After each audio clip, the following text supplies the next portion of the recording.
ઠામ ગુજ્યા ચાલે ત્યારે આપણું જ બોલ્યા ને આખી મેં વાત ઉપાડી લીધી તમે વિચાર કરો કે રામાવતારમાં આ વાત ન થઈ કૃષ્ણ અવતાર થયો બચપન ખેલી પશ્ચિમ દિશામાં આપણે શું કામ જવું છે દ્વારકા રચાણી હિંદોળા ખાઈટ ઉપર રૂક્ષમણી 8 પટરાણીઓ હતી જાંબુવતી ભામાજી ને હતા ખૂબ જાત બધી 8 હતી રાધે રાધિકા બધા લક્ષ્મીજી પણ જે રૂક્ષમણી હતા ને સીતાજીનો અવતાર હતા હિંદોળા ખાઈટ ઉપર બે બેઠા હતા અને તરત જ માને કરી પ્રભુ તમે ઓલા અવતારમાં મને કીધું કે હું તમને આપીશ કો અવતારે ભગવાન કે ભાઈ ને કરી કળીકાળ કળિયુગ આવ્યો છે ત્યારે અને આના માટે સાબિતી ગુરુ હોવો જોઈએ વસાવાય ગુરુ વિના વાત થાય નહીં તો કે આપણા ગુરુ પણ કે દુર્વાસા ઋષિ ક્યાં છે ઓખાના બંદરની અંદર સૂર્યનારાયણનો રથ માગી રથની અંદર બિરાજમાન થઈ અને ઓખા બંદરમાં ગયા રથ છોડીને આશ્રમમાં આવ્યા એટલે આવકારો આપ્યો ગાય કૃષ્ણ આય કારણ કે ગુરુ થતા એટલે ટોકરાઈ કરે બાપ થયો ભાઈ હટવા છે ખોટી રૂક્ષમણી કીધું આવો બેહી આપી બોલો શું પધાર્યા તો આ સજોડી આવ્યો છો બે શું આવ્યો છો કે તારે માતાજીને વાત સાંભળાય એ નારી નાખી છે એને ભાન નથી તને ભાન નથી કે પણ મારાથી હવે છૂટે એવું નથી જે કરવું હોય એવો તમે કરો દુર્વાસા ઋષિને ડોળ દીધું ભગવાને દુર્વાસા ઋષિ તૈયાર થયા આવ્યા કૃષ્ણ ભગવાન ચાલો આય નહીં બેટમાં જઈને વાત કરશું આયા દ્વારકા રથની અંદર બિરાજમાન થયા અને ત્યાં ઘોડા દોડવા ગયા ને ભગવાન ત્યાં દુર્વાસા ઋષિ બોલ્યા કે હે કૃષ્ણ ઘોડાની વાત નથી સાંભળવાની વાત તમારા બે માણસને સાંભળવાની ઘોડા છોડી મૂકી પછી જે વાત ઘોડા છોડી મૂક્યા સૂર્યના રથમાં આવી ગયા અને અહીંયા બે માણસ કાંધ દઈ અને રથને હાલતો કર્યો 15 કિલોમીટર સેટું રહ્યું અને ડોળું ફૂંકાવા માંડ્યું તરસ લાગી મંદિર સેટું એમાં છે ઋષમણીનો દાંડો ઓહલાવે એ ઓહલાઈને રસ ઉભો રાખી દીધો દુર્વાસા ઋષિ જાગૃત થયા એટલે અહીંયા હરાબ દઈ દીધો દાવ બેના અબોલા થાય છે કે હજુ બેના દેવળ અહીંયા અલગ અલગ છે દ્વારકા રૂક્ષમણીના પાણી કાઢી દીધો દુર્વાસા કે તું માથી મોટો એ ગુરુ હતો તો માથી મોટો થઈ ગયો આવું કીધું અને પાણી મોટો કરીને ધારાવ સુટી એમ કે ગંગાજી પ્રગટ થયા રૂક્ષમણી તરસ હા રૂક્ષમણીના હાથ પણ પછી રૂક્ષમણીને હરાપ દીધો કે જા તારો નીચ કોટીમાં વાત થશે પછી જે વાત હમણાં નહીં વાત રહી ગઈ એ પેઢી વહી ગઈ રામ અવતારે ગયો કૃષ્ણ અવતારે ગયો 11,000 વર્ષ તો રામચંદ્ર ભગવાને તો હજુ જેની ગાદી ભૂલી છે તો જીવ્યા છે કેટલું 11,000 હા ગાદી જ ભૂલી ખાલી તો જીવ્યા છે કેટલું હું કહું ભાઈ પછી હરાપ દીધો દુર્વાસા જાવ કે ખારું પાણી દેશે અને તમે સુધારે છો અને માણા એમ કે રૂકમણી રિહાઈ ગઈ છે પછી દાણો તમે ખાઈ એ નથી જેલા ઘણા એમ હરાપ થી વી કે હરાપ થી વી શ્રાપ આખો એટલે પાણી એમ કે બધું ખારું રહેશે અને તમે બે ભેળા નહીં બે ના દેવળ હજુ અલગ અલગ છે અલગ જ છે ત્યાર પછી ત્રીજો અવતાર રામદેવ પીર મહારાજ નો થયો ત્રીજો અવતાર તુમરાપુરની અંદર જેને આપણા રામદેવ પીર મહારાજ આપણા પાઠ કેવી છે આ હું તમને કહું પાઠ શિવ શક્તિનો પેલો પાઠ શા બનાવો કાચબાની પીઠ ઉપર જોજો ચોપડા છે આ મોટો ખ્યાલ કાચબા નથી આપણે શિવમાં રખડતા એમાં હોય આ હું હા અને ભોળાનાથ આગળ એમાં છે શિવલિંગની આગળ હોય છે ને એમાં સમય પેલો જ શિવ શક્તિએ પાઠ એના પીઠ ઉપર કરેલો છે ભાઈ આવું હું તમને કહું બીજો પાઠ પ્રહલાદ રાજાને અહીંયા મનાવો ત્રીજો પાઠ હરિચંદ્રને અહીંયા મનાવો ચોથો પાઠ પાંડવોને અહીંયા મનાવો અને પાંચમો પાઠ બલિરાજાને અહીંયા મનાવો. અને જ્યારે 11 બેઠી ન થઈ, 11 એટલે બકરી બેઠી ન થઈ, ત્યારે પાઠ પાતાળમાં ઉડી ગયો. બધાના મન નોખા નોખા થયા. બધા કળજુગ આવી ગયો ત્યાં કને જો ને આવી વાત છે આ બધી. અને ત્યાર પછી રામદેવજીનો અવતાર થયો, હજારો વર્ષ પાતાળમાં રહ્યો, પાછો લાવીને સ્થાપના કરી આપણા હિન્દુ ધર્મની, સત્ય સનાતન ધર્મની. એટલે રામદેવપીરનું સ્થાનક આટલું દઈ દીધું. 33 કરોડ દેવત ભાઈ રામદેવપીર મહારાજ પીરાણું છે. હા, માટે આ પાઠ હવે રામદેવપીર મહારાજનો. મૂળ પાઠ શિવ શક્તિનો, પણ નામ કોનું આવે? રામદેવપીર મહારાજનું. મોટી વાત છે, આપણે વિચાર કરો.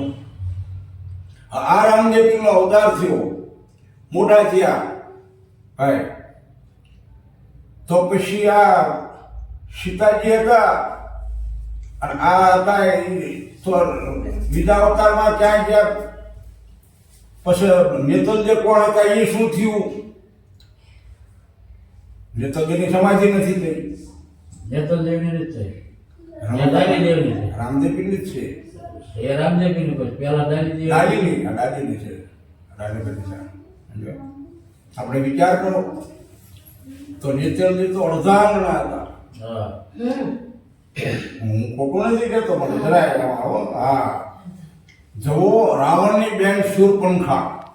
આ પાછું જવું પડી હવે. શૂરપણખા જ્યારે રામચંદ્ર ભગવાનના હમાસાર મળ્યા કે બે તક્ષી અને કુમારિકા એટલે સીતાજી આ જંગલની અંદર આવ્યા છે તપ કરવા માટે. એટલે આને છેતરવા લાય હું જઉં. શૂરપણખા મૂળ રાક્ષસ ફૂટે એટલે માયા હતી, મૂળ રંડાણેલી હતી. રાવણે એના બેડીને મારી નાખ્યો. છત્રીઓને તો એ જ હોય એટલે હમું કરતા બધું. તારે આવીને કીધું કે મારે તમને વરવું છે. હાચી વાત છે ખોટી? તારે ભગવાને ના પાડે કે મારે સીતા માતા છે, ભાઈ મહાસતી છે, કે ભલે હોય મારે તમને વરવું છે. એટલે ભગવાને કીધું કે આ અવતારમાં તો નહીં, જો અહીંયા વચન દેવાઈ ગયું. આ અવતારમાં એક વચન દેવાઈ ગયું ને, ઢીલ દઈ દીધી કહેવાય ને. આ અવતારમાં નહીં. આ અવતારમાં ઢીલ દઈ દીધી કહેવાય ને. હાચી વાત છે ખોટી? એ અવતારમાં શૂરપણખાએ પછી લક્ષ્મણને કીધું મારો ભાઈ લક્ષ્મણ છે એટલે પૂછી દો. ત્યાં ગયા ત્યાં નાક ને કાન બે કાપી નાખ્યા. હા, એટલે વેર વધ્યું. રાવણે વેર વધ્યું. હા, ખોટી વાત છે મારી? રાવણની બેનનું નાક ને કાન કપાણા એટલે વેર હોય છે. વેર વધ્યું જ નહીં. વેર વધ્યું. સીતાજીનું હરણ થયું. આ બધું પછી બીજો અવતાર એનો કોનો થયો? કુબજાનો થયો. કદરૂપી મૂળ રાક્ષસાણી. એમાં એને સંસાર ભોગવવાનો ટાઈમ ન આવ્યો. ભગવાન આવે છે માને રામા અવતારમાંથી કરેલી. ત્રીજો અવતાર જ્યારે રામદેવપીર મહારાજને જાવું હતું રણુજા, ત્યારે બધા બેહરીને કીધું મારે જવાનું છો રણુજા. અજમલ રાજાના ઘરે ત્યાં વચન આપ્યું છે ભાઈ. વચન બહુ મોટી વાત છે. વચન સ્થાપન, વચન ઉત્થાપન, વચન મંડાય પ્રભુનો પાઠ. સાચી વાત છે ખોટી? તમારા બે માણસના સંબંધ છે, વચન થઈ છે. આમના વચન તમારા બાને તમારા બાપુનું વચન આપ્યું, તમે દીકરી આપી એટલે તમને દીધા. તમારા બાપુ એટલું તો મેં દીકરો તમને આપ્યો ભાઈ એટલે તમને દીધા. સાચી વાત છે ખોટી? આ પૃથ્વી ઠેરાણી વચન થઈ ગઈ, આમ ઠેરાણું તો વચન થઈ ગઈ ભાઈ. ચાંદોળ સૂરજ ઉડે વચન થઈ ગયું. વચન એટલે હું જીભાન. મને પાણી આપો છો. હું તમને કહું, રૂક્ષમણી નહીં. રૂક્ષમણી તો સીતાનો અવતાર હતા. એ તો ડાલી થયા. હું તમને કહું, પણ આ જે કુબજા રામા અવતારથી વચન આપેલું હતું, એને કીધું તમે સોઢા રાજાની અંદર જન્મશો, તમારા આ 8 અંગ વાટા છે ભાઈ. પણ જ્યારે તમે સ્વારીની અંદર આવશો અને હસ્તમેળાપ થશે ત્યારે હું તમારી કંચન જેવી કાયા કરી દઈશ. કરીને પણ આ વચન આપેલો હતો ભગવાને. હા. પછી જ્યારે આ મોટા થયા શ્રીફળ લઈને બ્રાહ્મણ બધે ફર્યો. હા. ગામડે કોઈ શિકારે ને બધાને ખબર કે આ દીકરી છે પણ અષ્ટવંકા છે કે આઠેય અંગાના વાંકા છે ભાઈ. આ લાઈન શું કામના આપણે એટલે એ રામદેવ પીર મહારાજે શીખવાયું. અજમલ રાજા ના પાડતા, માતા મિનળદેવ ના પાડતા, વિરમદેવભાઈ ના પાડતા, છતાં શ્રીફળ શીખાયું. જાન લઈને આવ્યા, મંડપ સર્વિસની અંદર આવ્યા, હસ્તમેળાપ થયો, કંચન જેવી કાયા કરી દીધી, પણ ઓળખી ન હોય કે આ મારો નાશ છે એમ. અહીંયા તકલીફ ઊભી થઈ. ઓળખે ન હોય છે. ઓળખી ન હોય ત્યાં. ત્યાર પછી બેના ઘરે સંતાનની પ્રાપ્તિ થઈ. રામદેવ પીર મહારાજના દીકરા હોત હતા. આ હું તમને કહું. સંતાનની પ્રાપ્તિ થઈ, પણ જ્યારે કુંભારાણાને જ્યારે પરમોદો હતો આબુગઢ લીલાબાઈને જ્યારે સમજ્યા તારે વાયક બધે ફર્યું તારે રામદેવ પીર મહારાજના સજોડે વાયક આપ્યું કે તમે આવો બે માણસો ભાઈ તમારે બેન આવવું જોઈએ. સમજ્યા ત્યારે રામદેવ પીરે સજોડે વાયક ઢીલ્યું ચોખા જેના મોતી આપણે મોતી નહીં. ઢીલ્યા. નેતરદેવને કીધું, નેતરદેવે ના પાડી કે હું બાવા ભેળી 2 વાર ન આવું, હું રજપૂતાણી છું. પછી તે વાત રામદેવ પીર કે હવે હું કરું? 3 અવતારથી સીતાજી વખતના માથા મારતા આવતા રૂક્ષ્મણીની તેથી ડાલીનો અવતાર મૂળ જન્મેલા તુમરાકુળમાં, પણ એના શ્રાપ હતો ને દુવાસા ઋષિનો કે ડાળીએ જઈને બાંધીને આવતા રહેલા. સવારે હરિધન્યાથી નીકળ્યો બરોબર રોવા માંડાણે એના સંતાન નહોતું, હેઠી ઉતારીને જોતા દીકરી. ઓહો, ભગવાનને જે આપી ભાઈ, જે આપી લઈ જઈને ઉછેરીને મોટી કરી ડાળીથી ઘડીને ડાલીબાઈ નામ રાખ્યું. આવો તમને કહું એ ડાલીબાઈ ડાલીબાઈને રાજ્ય જગાડી અને પાટે લઈ ગયા રામદેવ પીર મહારાજ. અને આ જે મંત્રો રહ્યા ને એ આપી દીધા ડાલીબાઈને. અને એ ભજનની તાકાતથી ડાલીબાઈને સમાધિની ભાન આવી. બોલો, જ્યારે રામદેવ પીરને સમાધિ લેવી હતી સાડા 3 ઘડી સુધી રામદેવ પીરને એને ઉપાડી દીધા. સાડા 3 ઘડી સુધી અજમલ દાદાથી નો રહ્યા, વિરમદેવથી નો રહ્યા, કોઈથી નતા રહ્યા, માતા મિનળદેવીથી નો રહ્યા, પણ આમને છે ઉભા રહી ગયો. ડાલીને મેં વચન આપેલું છે, વચન આપેલું છે.